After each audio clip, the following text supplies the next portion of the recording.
Good morning. Hello, and welcome to episode 91 of No Particular Reason. I am your host, Yanko, and Kerri Lewis might join us later on, or maybe not at all.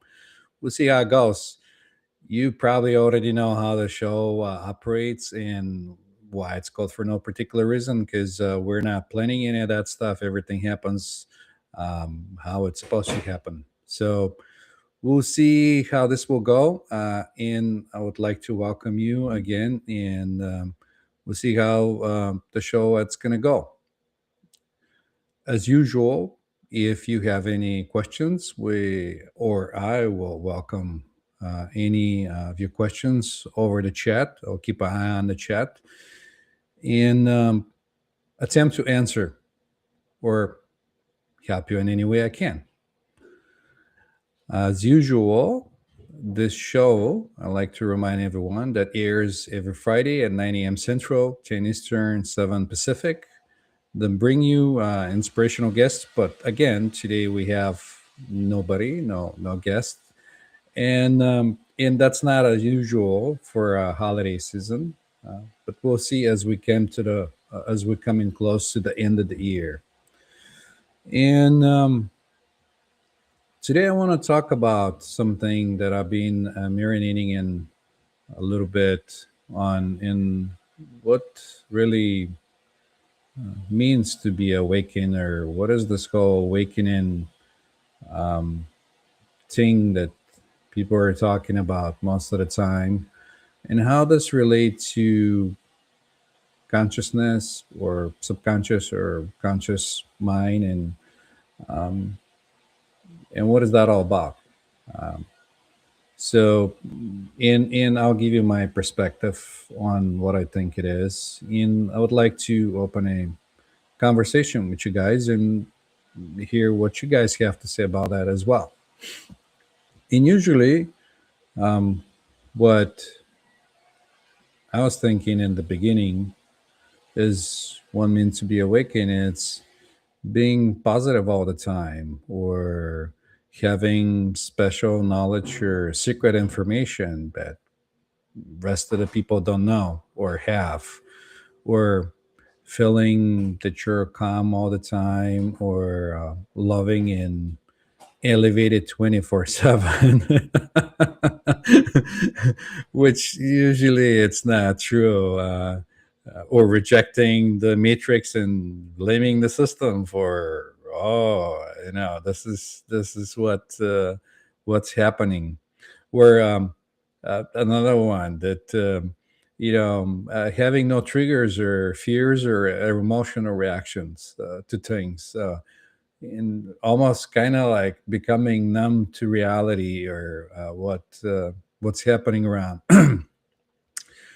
But that's really not what is that all about. um, it's quite opposite. Once you start going in and doing some kind of practice, some kind of meditational work, or some sort of observation of, like, knowing how you operate, or how your consciousness operates, or what's happening in your life, you kind of start to see your own patterns without judgment. You know, you train the mind to bring that to your knowledge, so you're not automatically go through things in life.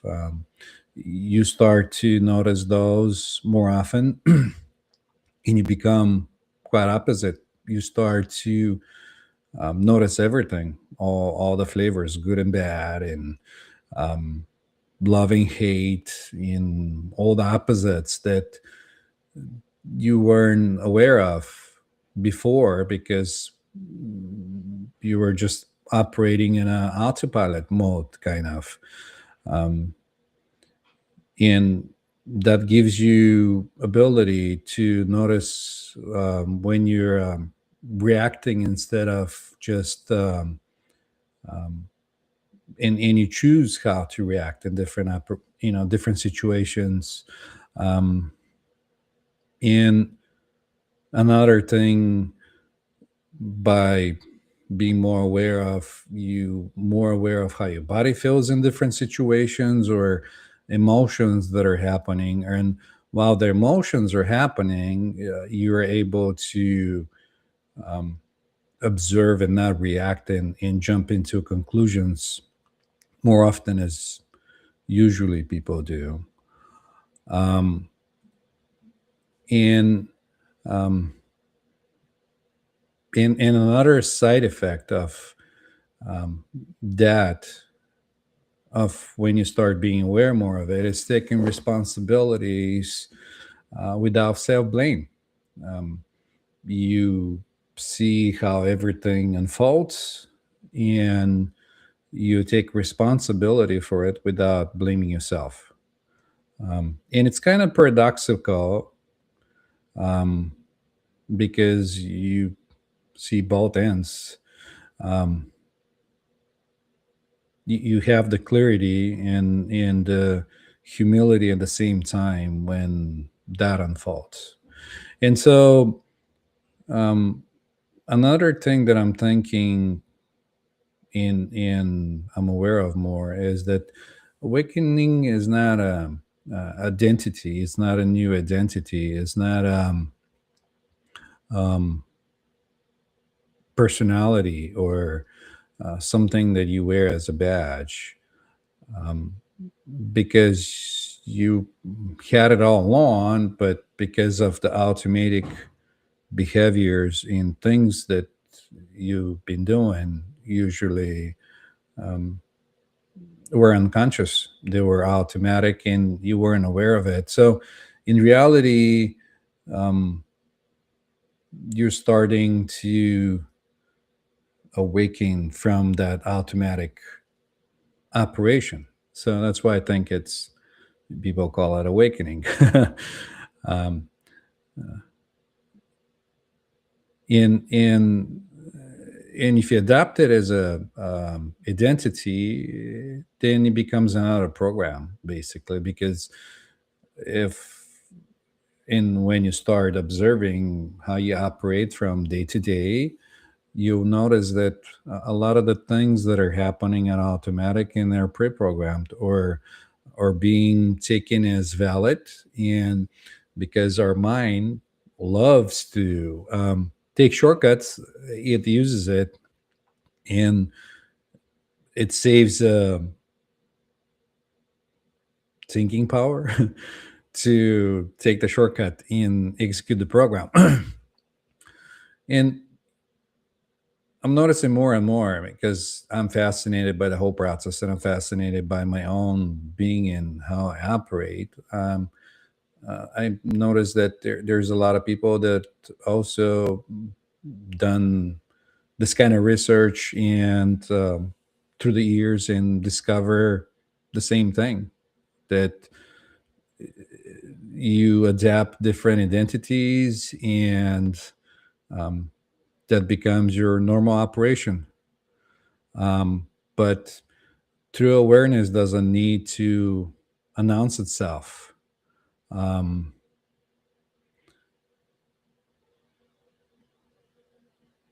in the ego or the mask that we're wearing can um, use different ways to communicate and take different flavors or different characters very very commonly. So um, that's that's what happens usually. And then I had the idea that when you're conscious, you're on constant bliss, like, because everything it's a vibration, and everything it's high vibration of um, love, unconditional love. Um, when you start working on yourself or getting to know how everything operates, and you become this observer of your mind, emotion, body sensations, and all that.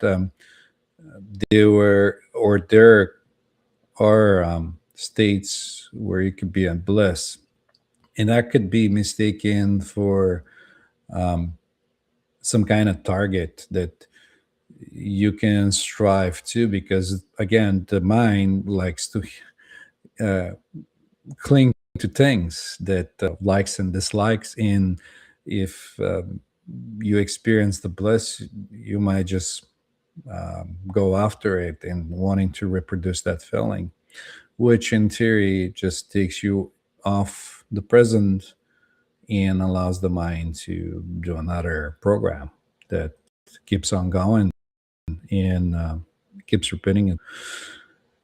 Oh, thank you, Bonnie. Took me a little bit to get to messages, but I'm glad you're here, and uh, we have in the show for another Friday. Um, and I love that you love my background. I picked it up. It's I kind of liked it too. So yeah. Hope you're having a wonderful day. And go ahead and interrupt at any time you feel like, if you have any questions, or if you want to stop me and ask anything in any moment. But I'm just going and talking about consciousness. So um, and then the other thing is that people also sometimes mistaken that awareness doesn't remove challenges. It changes your relationship to them. So when you're aware more of the stuff that's going on, because you're becoming this consciousness that observes, you're not, again, you're awake to what's going on. You're not just going by to get by, or getting from one place to another place. Um, and then being conscious doesn't mean that uh, you escaping the human experience. It's quite the opposite.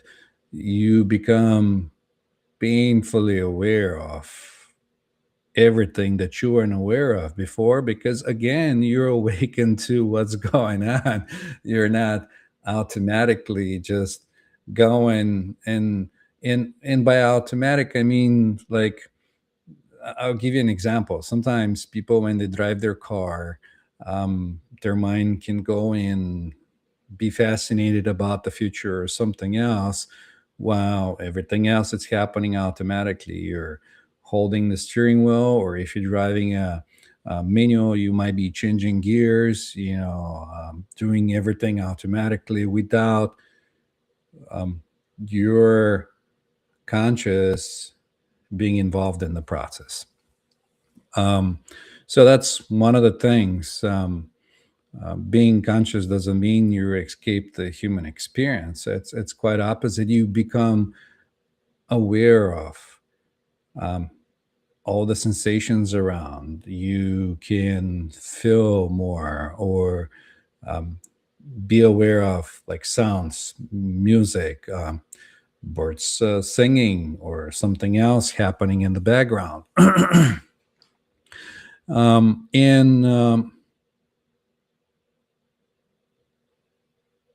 in that expansion sometimes might feel uncomfortable um, before it feels freeing, because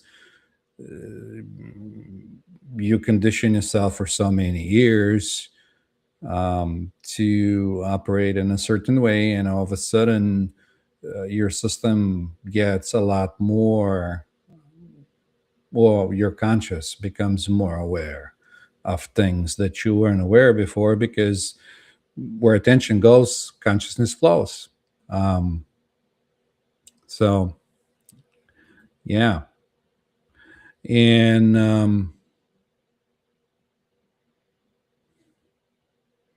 and and I'm gonna talk about a little bit how hypnosis fills into this thing, because I also do hypnosis with people. Hypnosis reveals the unseen scripts that are running on your daily life. It's another instrument that you can use to become aware of what's going on, um, almost like a shortcut which kind of gives you that ability, if you're a beginner, to see what's beyond that automatic operating that happens.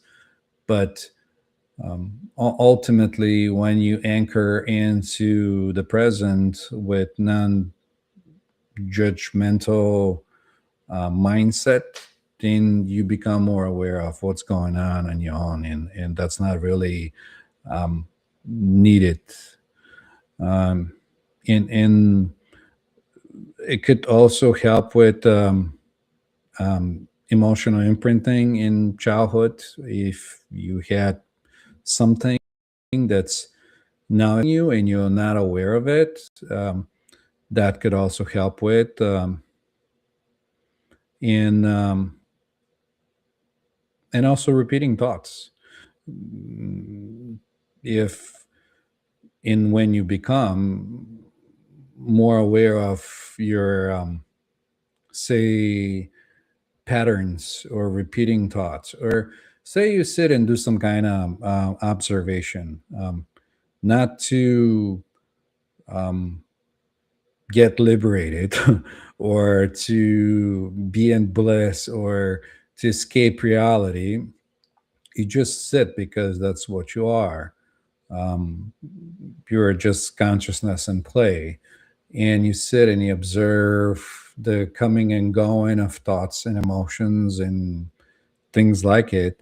um, then it'll become really clear how your um, consciousness creates your reality, because a lot of the coming going of memories and thoughts and patterns um, are taken as real, and they're being acted upon, and that usually um, put you in the situations based on what those are.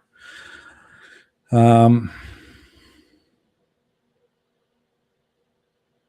and and then the real question becomes not if you're hypnotized, but what are you hypnotized by? You know, because usually we're fascinated by things that are happening in life. We're fascinating by our surrounding when we're in that stage of uh, perceiving. And like I said, when that happens, you don't become numb. You become more aware. You're expanding in little sip of coffee, the taste of it, the warmth of the cup, the smell of the coffee, everything becomes a lot more pronounced, and you're aware of it a lot more. So, in a lot of the situations, we're more um, fascinated, almost entranced in that experience. And um, and then I want to talk about um, how awakening is not controlling your thoughts. Some people think that if you're awakened, or I've seen that on social media when people start like, "You, the awakened ones," or something like that, like a label. Uh, and that could be mistaken that, like, okay, if I'm awakened, I'm not in control of my thoughts. Uh, it's in reality, you're realizing you're not your thoughts, uh, because you're becoming this observation, that consciousness that just has no flavor, no need to do anything. It just is. Um, uh, but then say you want to control things, and that creates tension. Uh, but awareness creates the space where you don't have to do any of that. Um, In choices emerge naturally from that clarity of that space, the gap in between. um, so you have a lot more choice to consciously choose the outcome of any situation that you want to um, perceive the way it is. And then there is also the um, um, and also there's the self-talk that might go in. Some people that start going through that process where they say, well, I'm awake, and so that shouldn't affect me.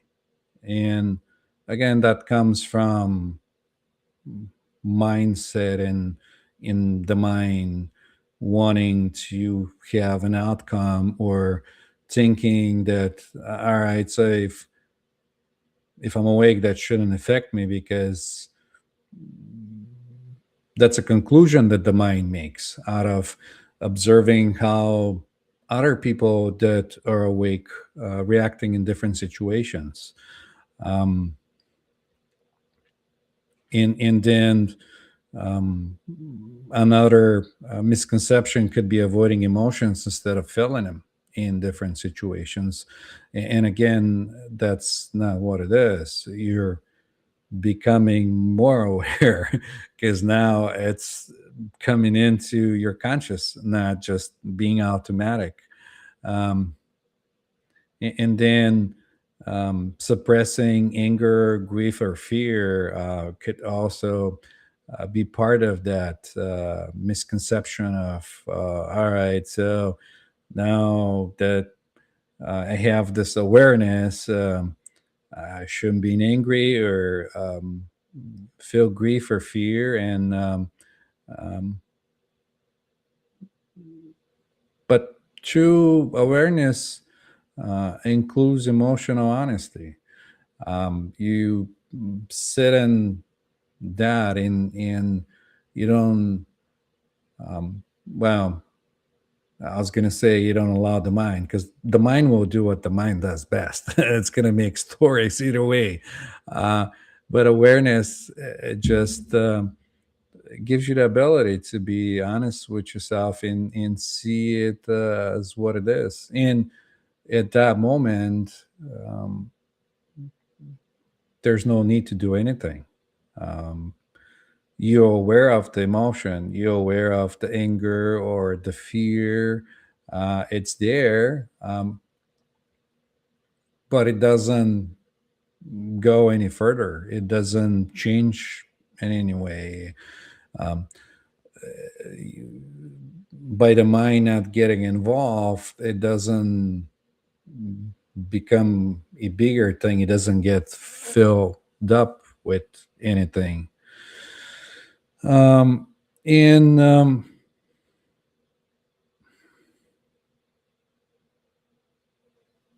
want to take that aside and mix up and bring hypnosis as a tool in that system. Again, because I like to use it when I work with people. Hypnosis doesn't tell you what to believe in. It helps you see why you're believing it. It allows you to have that clarity. Um, and it works with it through experience, not ideology. You get to experience what you haven't experienced, and it brings a lot of the stuff that it's been unconscious into light. And again, not that this doesn't happen if you just sit in consciousness or you do some sort of practice that allows you to break the patterns, allows you to become more aware of what's going on. It just brings that to light. It gives you that clarity. Um, again, as a shortcut, as an instrument. And And now is a good time. I've said that before, but I'll bring it up again to tell you that um, all hypnosis is self hypnosis. Again, I'm bringing this to connect it with awareness, conscious, subconscious. Um, Me as a facilitator, I just use it as a tool to help you get there faster. But it usually happens. The trance state or the outer state, or where you connect with your unconscious or deeper mind, happens automatically as you do some kind of formal practice. If you're doing sitting or um, walking meditation or any kind of um, practice or system, either mantras, or yogis have different systems, or um, Zen Buddhists or different cultures have different practice that can help you get there. Hypnosis is just one of the tools that allows that to happen. And so, what awakening looks like in real life, um, it's pausing before reacting. You're in the midst of whatever is happening. Not you, not your ego, not your mass, but that awareness that's deep inside of who you are. Um, it sees it, and you have that window that gives you that clarity before reacting, and feeling emotions without being consumed by them. Again, because the emotions will rise because they're energy and emotion, and you again will be able to um, witness them without being consumed or entangled by the emotion. Um, and then um, not questioning, or being able to question the inner narrative of whatever your mind it's giving you, or like whatever the narrative is in that moment or in that situation. And then having the choice to respond instead of react of a habit. So that's really what awakening looks like in real life, if you want to have an idea of how that will um, look one or look like to one. Um, so you don't awake once, you're awakening through moments. It's not like how we do it just, well, to some it could be like spontaneous at once, like Eckhart Tolle was one of those people. I listened to one of his stories where he was just struggling and had all of a sudden that clarity that like once, and like boom. But usually it happens gradually, where you use every moment to kind of get yourself out of this like automatic behavior or operating that you do usually from day to day. And thanks for the question. Is hypnosis good for everyone? No, hypnosis is not good for everyone. It's a natural process. Uh, but usually it's not good to be used with people that have some kind of condition where their reality could be really, or the border in between their realities could be like really thin, because that doesn't really help them. It just pushes them off. And that kind of people can already be in a struggle, because how they operate based on body mind that they inhabit can have really close borders to um, what might be real or unreal to them, and ask a follow-up question if that makes sense to you.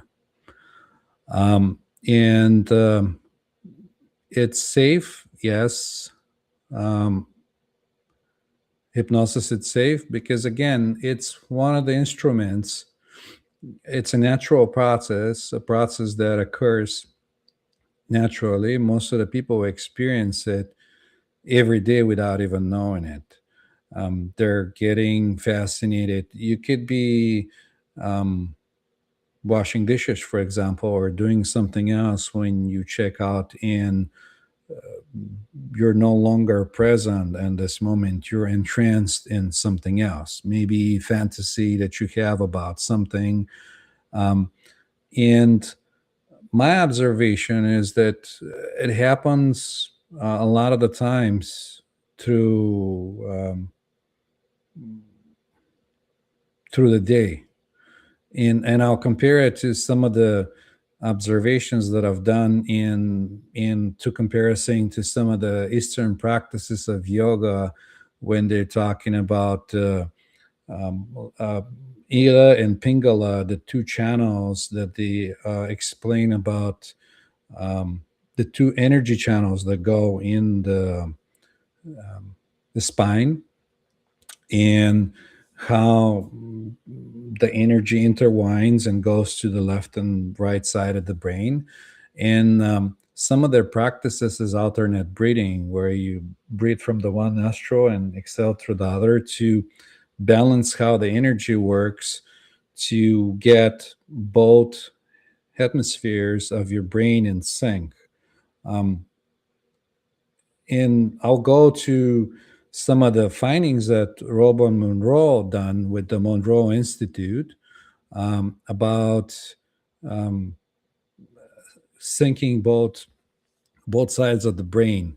And I'll tell you why I'm talking about it. But he studied, and he did the Monroe Institute, and he come up with this um, thing called hemisync, or where he plays two different sounds from left and right ear, because they're connecting the opposite sides of the hemispheres of the brain.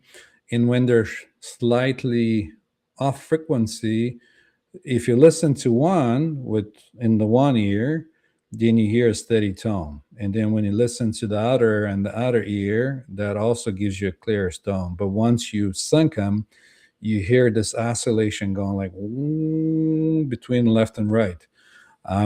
It's very interesting.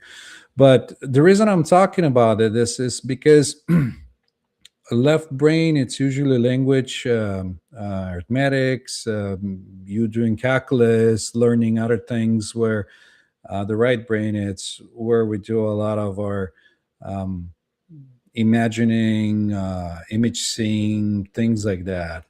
And so when, um, say you work um, a job that requires you to do a lot of critical thinking, if you do it for a prolonged time, your body knows automatically that's too much, and you have this kind of like a block where you just like, that's it, and you have to get up and walk to allow that other side to get in sync.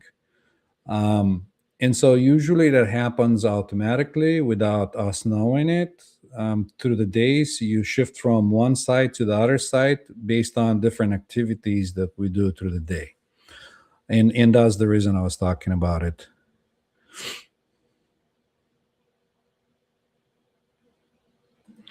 There you go.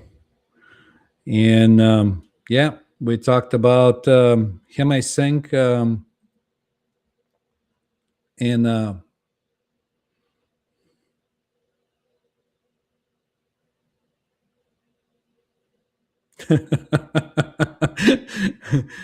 and I like his comments.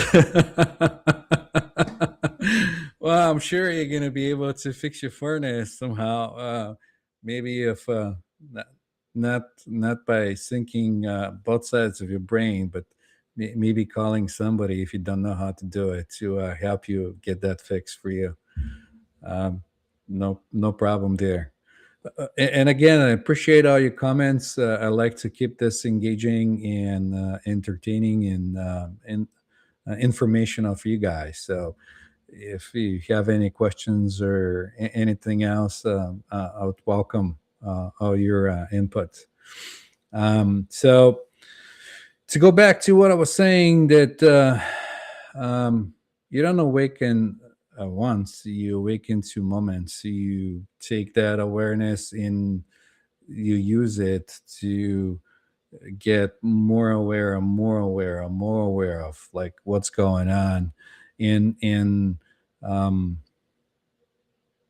in awakening. It's a process, it's not a destination. It's not, there's no destination that you're going to, or a practice that'll get you there fast. And again, I see that a lot with clickbait thumbnails or videos, or even shorts, where people say you only need to do this once and you'll be awakened, or the only meditation you're ever gonna need, or um, only sound, or the only thing, whatever that is, that'll get you there like instantly. And that's fair to say. And now that we're living in this according to, again, some of the Eastern philosophies of the Kali Yuga, or the Dark Ages, or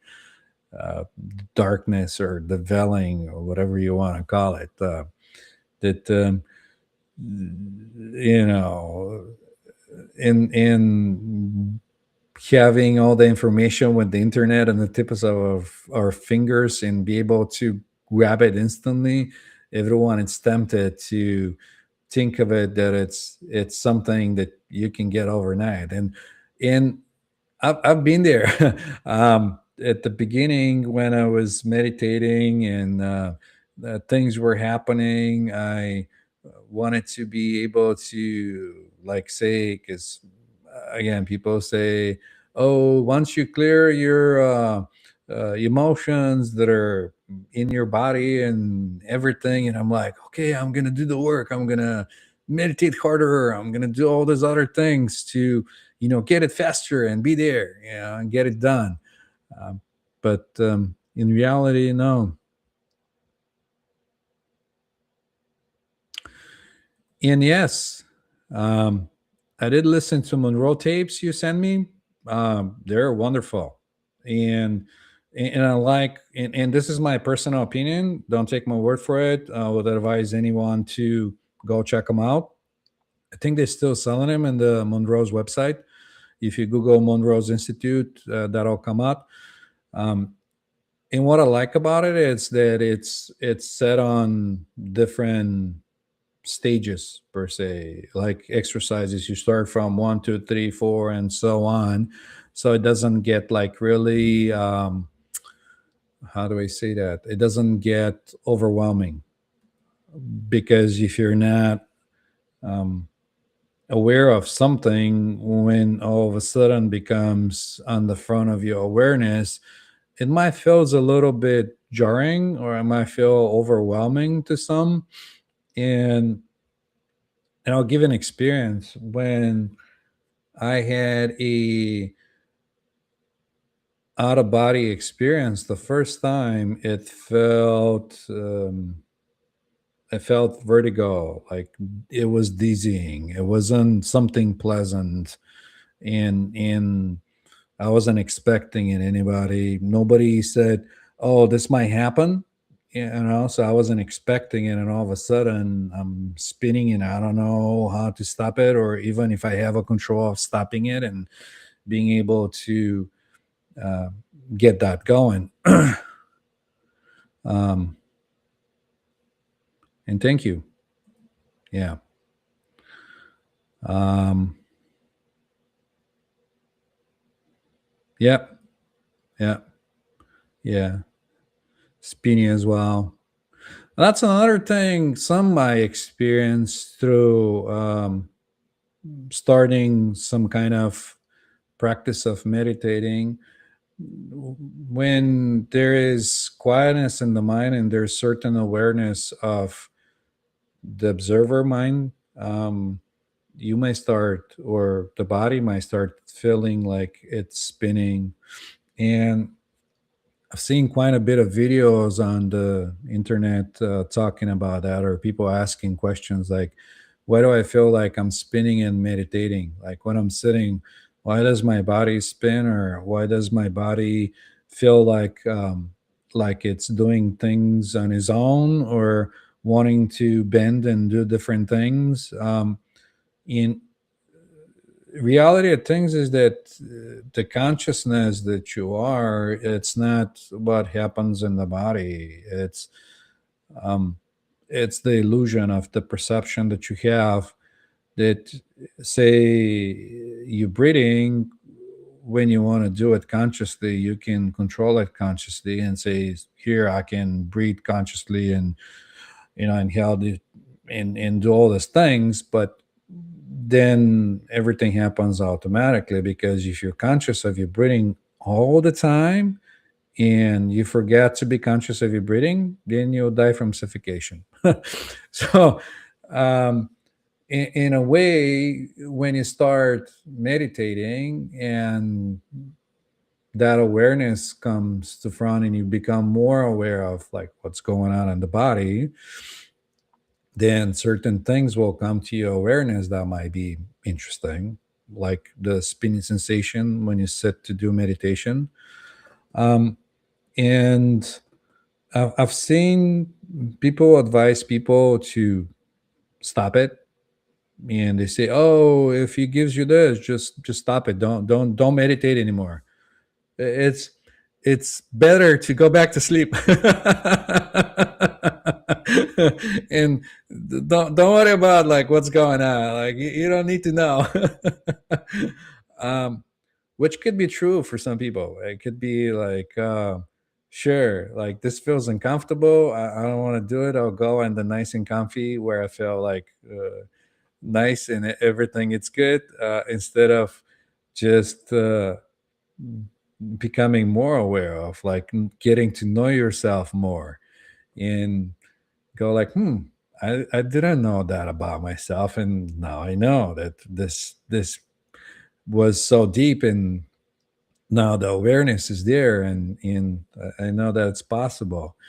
And and again, I've also read in some of the Eastern teachings where they say, yeah, some people get to a certain point when that becomes uncomfortable, and that's the threshold, and they stop and they don't do any kind of practice, or they don't um, continue on to build up upon that process of being aware of what's going on. Um, and again, it's, you just don't wake up. It's not. It's a moment. Go to the process, and you don't go for the destination.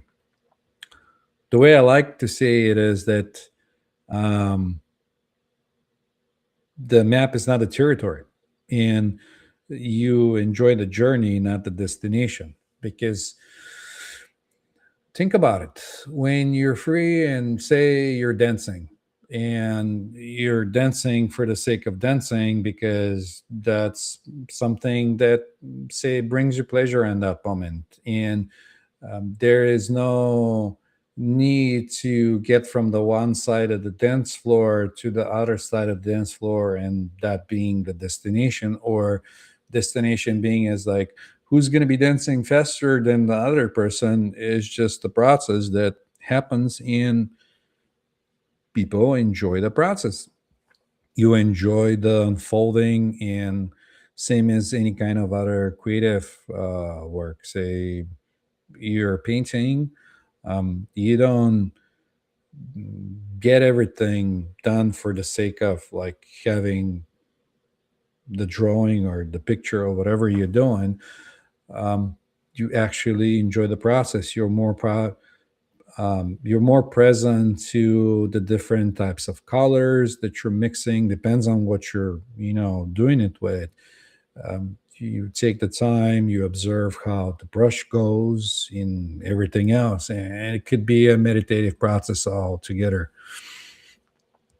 So, um, just to recap, um, it doesn't happen at once. It could, but most likely it won't.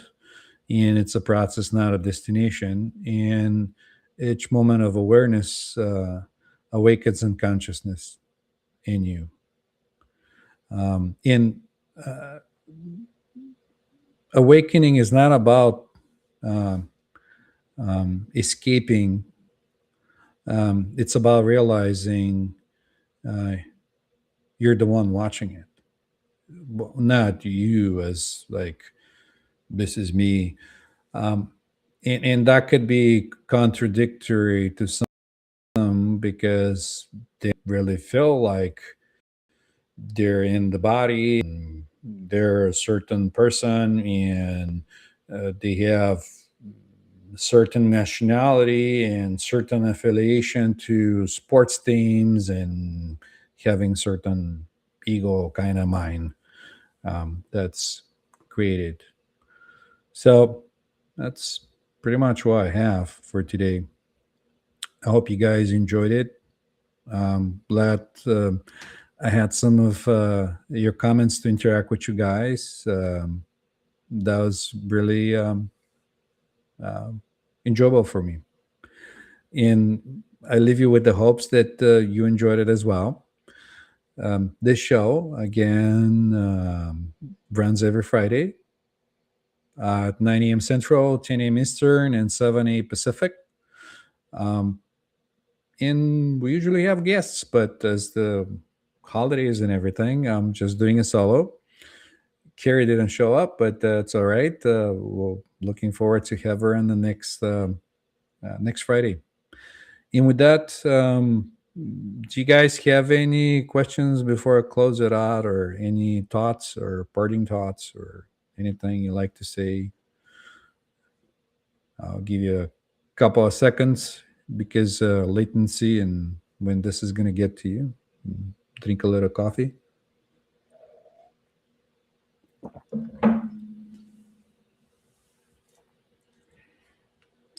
Oh, thank you, Bonnie. Mm. You're one of our regulars, and we really enjoy having you every Friday with us. So, yeah. All right. And with that, I'm going to wish you all a wonderful weekend full of joy, happiness, good moments, excitement, and maybe some warm weather. All right. I'll see